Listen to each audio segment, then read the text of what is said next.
நீங்க நம்பவே மாட்டீங்க. அந்த அளவுக்கு ஒரு வாழ்க்கையில ஒரு திடீர்னு அதிர்ஷ்டம், மனம் மகிழ்ச்சியான தருணங்கள்லாம் இந்த மாசம் உங்களுக்கு ஏற்படும். அரசியல்வாதிகளுக்கு நீங்க நினைச்சே பார்த்துக்கோங்க. 7 சனி நம்ம எப்படிடா ஜெயிக்கிறதுன்னு நினைச்சிட்டு இருந்தா கூட, இந்த மாதம் வந்து உங்களுக்கு டைம் நல்லா இருக்கு. என்ன விஷயங்கள் நீங்க நினைச்சிருக்கீங்களோ அது சக்சஸ் ஆகும். என்ன விஷயங்கள நீங்க எதிர்பார்த்துட்டு இருக்கீங்களோ, இவ்வளவு நாள் பார்த்துட்டு இருந்தீங்களோ, அது காரியங்கள் கைகூடிரும். எடுத்த விஷயங்கள சக்சஸ். உங்கள அறியாமயே இனம் புரியாத சந்தோஷங்கள், மகிழ்ச்சிகள்லாம் உங்கள தேடி வரும். குட் நியூஸா தேடி வரும். ஒரு பெரிய பொறுப்பு உங்ககிட்ட குடுப்பாங்க. அத சக்சஸ்ஃபுல்லா ஆக்கி குடுத்துருவீங்க.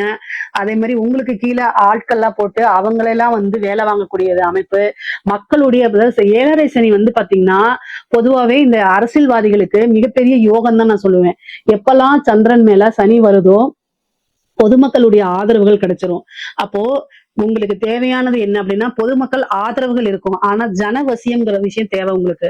சோ அந்த ஜனவசியத்த உருவாக்கணும் அப்படின்னா, ஒரே ஒரு விஷயம் தான். என்ன விஷயம் அப்படின்னா, நல்ல யாகங்கள், பரிகாரங்கள், பூஜைகள் பண்ணிக்கங்க. அதே மாரி தெய்வ வழிபாடு பண்ணிக்கங்க. இதெல்லாம் பண்ணாலே இந்த 7 சனியோடது வந்து யோகமா மாறிரும்.